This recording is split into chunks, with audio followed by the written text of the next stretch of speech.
ستون ابی لبابہ رضی اللہ تعالیٰ عنہ، یہ منبر سے چوتھا ستون ہے۔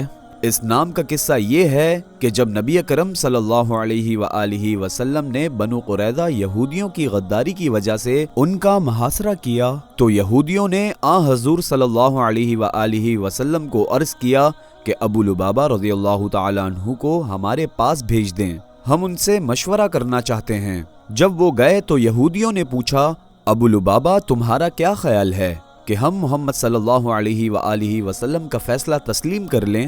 حضرت ابو لبابہ رضی اللہ تعالیٰ عنہ نے فرمایا، قبول کر لو، اور ساتھ ہی گلے پر انگلی رکھ کر اشارہ کیا کہ ذبح کیے جاؤ گے۔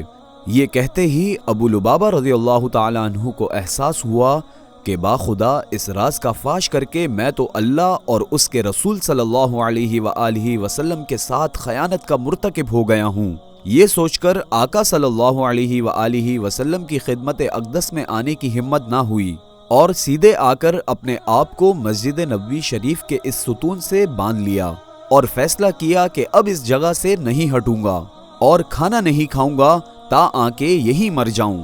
یا اللہ تعالیٰ میری توبہ قبول کر لیں۔ وہ 9 دن اسی حالت میں رہے اور بار بار بے ہوش ہو جاتے تا آ کے اللہ تعالیٰ نے نبی رحمت صلی اللہ علیہ وآلہ وسلم پر ان کی توبہ قبول ہو جانے کی وحی نازل کی تو آپ صلی اللہ علیہ وآلہ وسلم مسکرائے۔ حضرت ام سلمہ رضی اللہ تعالی عنہا نے عرض کیا، اللہ تعالیٰ آپ کو ہنستا مسکراتا رکھے، آپ کس بات پر مسکرا رہے ہیں؟ آقا صلی اللہ علیہ وآلہ وسلم نے فرمایا، ابو لبابہ رضی اللہ تعالی عنہ کی توبہ قبول ہو گئی۔ ام المؤمنین رضی اللہ تعالی عنہ نے عرض کیا کہ ابو لبابہ رضی اللہ تعالی عنہ کو خوشخبری سنا دوں؟ ارشاد ہوا کہ جی چاہے تو سنا دو۔ جب انہوں نے خوشخبری سنائی تو لوگ انہیں کھولنے کے لیے آگے بڑھے۔